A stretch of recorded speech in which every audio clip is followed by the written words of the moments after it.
श्री स्वामी समर्थ. तर पहा, गावाकडनं आंबे आणले होते आणि त्यातले फक्त एवढेच आंबे शिल्लक आहेत. तर गावाकडनं आणलेल्या आंब्यांचा छान रस वगैरे केला. कधी कधी मुलांनी कापून वगैरे खाल्ले आणि आंबा पोळीही बनवली होती. तर आता एवढेच आंबे शिल्लक राहिलेले आहे. तर म्हटलं या आंब्यांचा आज शेवट करावा आणि त्याचा छान रस बनवावा. तर पहा, आज स्वयंपाक वगैरे काही करायचं नाही आहे. आज आम्हाला एका ठिकाणी बाहेर कार्यक्रमाचं आमंत्रण आहे. तर तिकडं जेवण वगैरे होईल. तर म्हटलं फक्त आमरस वगैरे बनवून ठेवावा, म्हणजे दुपारी जरा फ्रीजला थंड झाला की मुलं येता जाता खातात आणि राहिलं तर संध्याकाळी चपाती वगैरे करता येईल. तर पहा, आज आंब्यांचा शेवट करते, कारण की एवढे आंबे खाल्ले या सीझनमध्ये की विचारूच नका. बाहेरचा विकतचा आंबा यावेळेस आणण्याची वेळच आली नाही, कारण की घरचेच आंबे एवढे होते की बाहेरचे आंबे कधी आणावे. तर पहा, आंब्यांचा शेवट करते. आता पुन्हा कधी आंबे भेटतायत काय माहिती. तर आंबे छान धुवून वगैरे घेतले, कारण की त्याला चीक वगैरे होता आणि बाहेर ठेवले होते, त्याच्यामुळे म्हटलं त्याच्यावरती धूळ वगैरेही बसली असेल. तर छान आंबे 1-2 पाण्याने धुवून वगैरे घेतले आणि छान त्याचा रस वगैरे बनवला. तर पहा, नंतर म्हटलं आज काही स्वयंपाक नाही तर बाकीचे आपले कपडे भांडे वगैरे करून घ्यावे. तर पहा, स्वयंपाक नसला की जरा निवांत वाटते. फक्त नाश्ता वगैरे केला आणि म्हटलं आता घरातली बाकीची कामे करावी. तर पहा, म्हटलं पहिल्यांदा आपलं घर वगैरे झाडून घ्यावे, नंतर फरची वगैरे झाली की मग कपड्यांकडे बघता येतं. तर पहा, आज बाहेर जायचं आहे, त्यामुळे स्वयंपाक वगैरे काही नाही, तर जरा काम निवांतच चालू आहे. नंतर दुपारी म्हटलं 1-1:30 वाजता बाहेर कार्यक्रमाला वगैरे जाता येईल, कारण की टायमिंगच दुपारचा आहे. तर म्हटलं मग आपली बाकीची कामं जरा आज हळूहळूच करावी, कारण की स्वयंपाक वगैरे करायला गेलं की सकाळी सकाळी स्वयंपाकामध्येच 1-1:30 तास जातो आणि बाकीची कामंही मग त्याच्यानंतर करावी लागतात. पटपट घरं वगैरे झाडून घेते आणि नंतर मग बाकीचे कामं करून बाहेर जायच्या तयारीला लागते. तर दुपारचे 1 वाजता कार्यक्रम आहे. तर पटकन घरातली सर्व कामे करते आणि छान रेडी होऊन कार्यक्रमाला जायला निघते. तर पहा, कार्यक्रमाला वगैरे सर्व कामे वगैरे केली आणि कार्यक्रमाला जायला निघालो. तर पहा, पिल्लू तर नेहमी पुढच्या सीटवरच असते, कारण की तो मागे कधी बसतच नाही. त्याला माझ्याजवळच पुढच्या सीटवरती बसायला आवडते. तर पहा, कार्यक्रमाला वगैरे गेलो. तर पहा, तिथे उपनयन म्हणजे मुंजीचा कार्यक्रम होता. तर कार्यक्रमामध्ये थोडा वेळ वगैरे बसलो, गिफ्ट वगैरे दिलं त्या बाळाला आणि नंतर म्हटलं जेवण वगैरे करून घ्यावं, कारण की सर्वच जण जेवण वगैरे करत होते. तर म्हटलं आपण हे जेवण वगैरे करावं. तर पहा, जेवणाचा मेनू तिथे छान होता. जेवण वगैरे भरपेट केलं आणि पुन्हा म्हटलं कार्यक्रमात थोड्या वेळ विधी वगैरे चालू आहे, तर आपणही तिथे जरा वेळ विधी वगैरे पाहत बसावं. कार्यक्रमामध्ये जरा वेळ थांबलो आणि नंतर घरी आलो आणि दुपारी थोडा आराम वगैरे केला आणि आज 4 वाजता म्हटलं चहा वगैरे काही करायचं नाही, कारण की घरामध्ये कलिंगड होतं आणि छान ते फ्रीजमध्ये ठेवल्यामुळं थंड झालं होतं. तर म्हटलं आज चहा वगैरे प्यायचं नाही, तर छान थंडगार कलिंगडच खायचं. तर पहा, आमचे ते छान कलिंगड वगैरे कापत होते. तर म्हटलं मस्त आयतं कापलेलं कलिंगड खायला बसावं. थंडगार कलिंगड खाऊन आत्मा कसा शांत झाल्यासारखा वाटला पहा.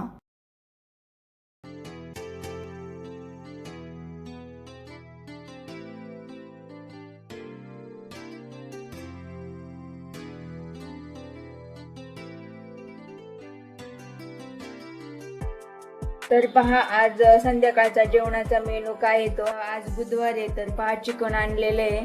छान चिकन शिजत टाकलेले, हळद आणि मीठ टाकून, आणि त्याच्यासोबत 2 बाजरीच्या गरम गरम भाकरी केलेल्या आहेत. तर आज चिकनची काही पातळ भाजी नाही बनवणार. सहसा आम्ही चिकनची पातळ भाजी बनवतच नाही. आम्हाला चिकनचा खरडाच आवडतो. पहा, हिरवी मिरची आणि लसूण आणि थोडंसं 1 चम्मच दही टाकायचं. तर पातळ भाजी वगैरे काही सहसा मी बनवत नाही, पण चिकनचा खरडा केला की सगळेजण आवडीने खातात. तर पहा, आज संध्याकाळचा मेनू आहे चिकनचा खरडा आणि छान गरम गरम बाजरीच्या भाकरी. माझ्यासाठी, पिल्लूसाठी आणि त्याच्या पप्पांसाठी चिकनची भाजी आणि भाकरी केलेल्या आहेत. पण आमची दीदी काही चिकन वगैरे खात नाही, नॉनव्हेज खात नाही, म्हणून हा डोसा आणलेला आहे. तर ती डोसा वगैरे खातीये. पिल्लू तू काय खातोय? चिकन खाणार आहे ना तू? तर पहा, दीदी नॉनव्हेज खात नाही, म्हणून तिच्या पप्पाने तिच्यासाठी डोसा आणलेला आहे. कसा आहे गुड्डा डोसा? छान आहे का? चिकन खाती थोडंसं? 1 खडा नको? बरं. तर पहा दीदी आमची नॉनव्हेज वगैरे खात नाही, पहिले खात होती पण आता कमीत कमी 1-1.5 वर्ष झाली तिची काही खायची इच्छा वगैरे, त्याच्यामुळं ती काही चिकन वगैरे खात नाही. मग आम्ही असं नॉनव्हेज वगैरे केलं की तिच्यासाठी काहीतरी बाहेरचं आणावं लागतंय.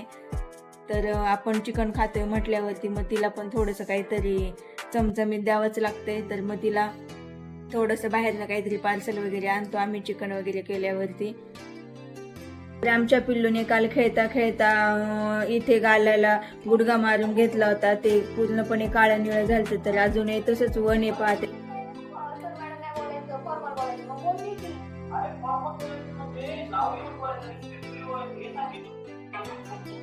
पूर्ण काळं निळं झाले पा. दुखते बाबू अजून? दुखायचं राहिलं ना? त्याचं दुखायचं राहिलंय पण काळा चट्टा अजून तसाच पडलेला आहे. तर आज त्याला फक्त सोप्यावरच व्यवस्थित बसून ठेवलं होतं पा. आज त्याला इकडं तिकडं वाकडं तिकडं अजिबात हिंडून वगैरे दिलं नाही.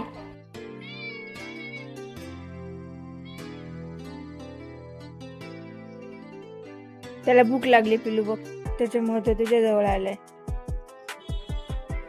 ए काळू काळू काळ्या, काळे त्याला चपाती आणायला पाहिजे नव्हती. चल त्याला मग चपाती घेऊन येतो. आणायची का? बसला ग तर त्याला भूक लागली. हो तुला भूक लागली, थांबा तुला चपाती आणते. चाव ना. आणायची का?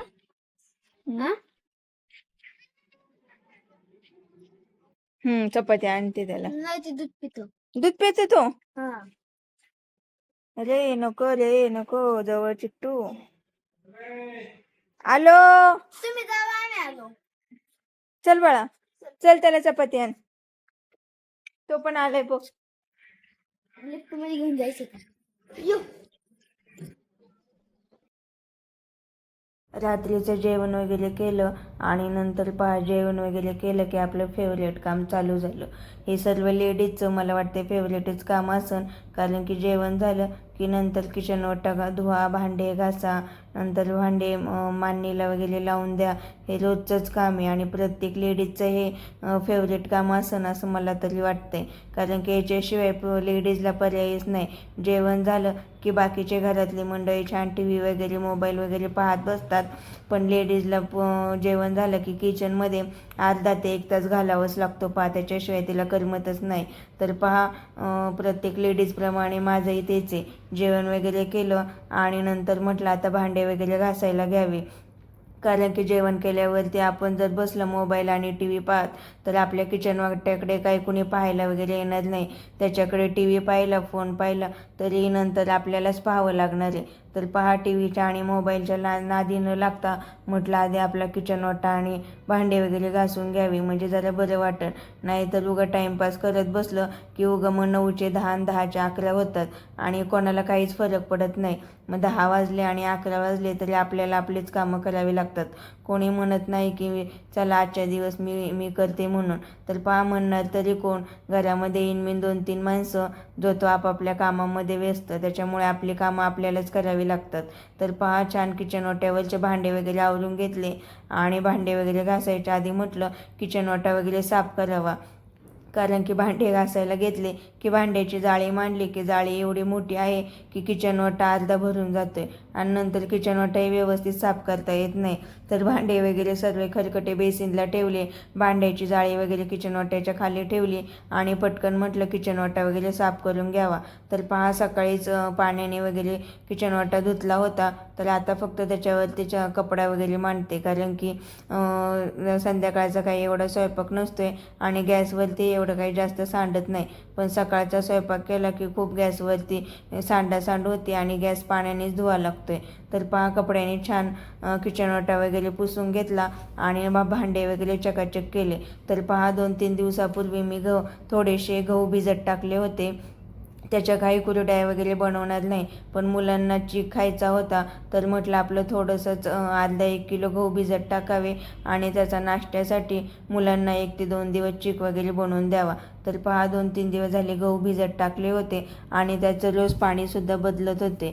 तर पहा छान गहू स्वच्छ धुवून वगैरे घेतले आणि म्हटलं त्याला मिक्सरला बारीक करून त्याचा चीक वगैरे काढावा. आता आपल्याकडं काही गव्हाचा चीक काढण्यासाठी मशीन वगैरे नाही आणि एवढंसं थोडंसं गव्हाचं चीक काढण्यासाठी कुठं मशीन पाहत बसावे, आपला मिक्सरच बरा. तर कधीही मी नाश्त्यासाठी जर चीक बनवला तर तो मिक्सरलाच वाटून घेते. तर पहा गव्हाचा चीक वाटायला घेतला आणि माझी दीदी आली आणि म्हटली की काय करतेस ग मम्मी. म्हटलं गव्हाचा चीक करते. तर पहा असं घरात काहीतरी नवीन काहीतरी करायचं म्हटलं की मुलांनाही उत्सुकता वाटते. आणि माझी दीदी आली आणि म्हटली मम्मी तू काय करते, तर मीही तुला थोडीशी मदत करते. तर पहा तिने छान मिक्सरवरती मला गव्हाचा चीक वगैरे वाटून दिला आणि तो मग मी एका घमेल्यामध्ये त्या चीक धुवायला वगैरे ठेवला. तर पहा कोणीतरी असं थोडंसं मदतीला आलं की कामही जरा पटकन होते आणि जरा बरंही वाटते. तर पहा आमच्या दीदीने सर्व गहू पटपट मिक्सरला लावून छान मला वाटून दिले आणि पटकन मग मी त्याचा चीक वगैरे काढायला घेतला. तर पहा घमेल्यामध्ये सर्व चीक वगैरे गव्हाचा टाकला आणि म्हटलं आता त्याला पुन्हा एकदा छान पिळून वगैरे दुसऱ्या एका पाण्याने धुवावं आणि नंतर मग एका पातेल्यामध्ये छान पिठाच्या चाळणीने त्याला गाळून ठेवणार आहे. म्हणजे मग सकाळी चीक खाली बसेन आणि वरती त्याचं खराब पाणी वगैरे येईल. मग ते खराब पाणी नंतर फेकून देता येईल. पहा गहू वगैरे ते सर्व वाटून घेतले. जास्त काही गहू नव्हते त्याच्यामुळे एक 10 ते 15 मिनटातच मिक्सरला सर्व गहू वाटून झाले. नंतर पहा म्हटलं छान चीक वगैरे पिळून घ्यावा. मग त्याचा चोथा वगैरे बाजूला एका पातेल्यात टाकला आणि तो चोथाही पुन्हा एकदा दुसऱ्या पाण्याने पिळून घेणार आहे. म्हणजे असे 2 पाण्याने धुवून चीक काढणार आहे पहा. तर हा चोथाही काही मी फेकून वगैरे देणार नाही. तर त्याच्या उद्या छान पापड्या बनवणार आहेत. त्या पापड्यांची रेसिपीही मी उद्या तुम्हाला दाखवेन.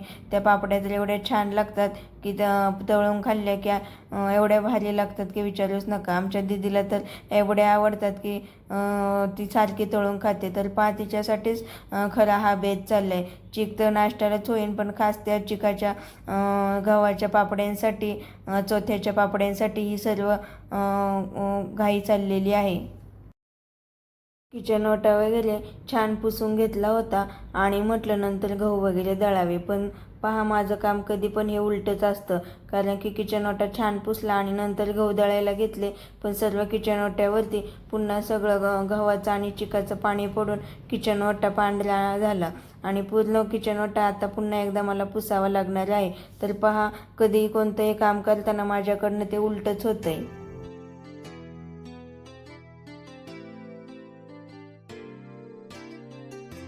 वाजलेत किती? किती वाजलेत? 10:30 वाजलेत. अजून झोपायचं नाही? ठेवलं का लॅपटॉप? काय केलं लॅपटॉप वरती? फक्त गेम. मग काय अभ्यास केला? मला खोटं सांगतो का? जा झोपायला, पळ आता, पळ बेडरूम मध्ये. मग किती वेळ जागे राहायचंय? किती वेळ जागे राहायचंय? चनोटा वगैरे साफ केला आणि पिल्लूलाही झोपायला पाठवून दिलं. कारण की तो काही लवकर झोपतच नाही. त्याला पटकन झोपायला सांगितलं. माझे रात्रीचे सर्व कामे वगैरे उरकून घेतले आणि मीही झोपायला गेले. तर हा होता माझा आजचा डेली व्लॉग. जर तुम्हाला माझा डेली व्लॉग आवडत असेल तर चॅनेलला नक्की सबस्क्राईब करायला विसरू नका.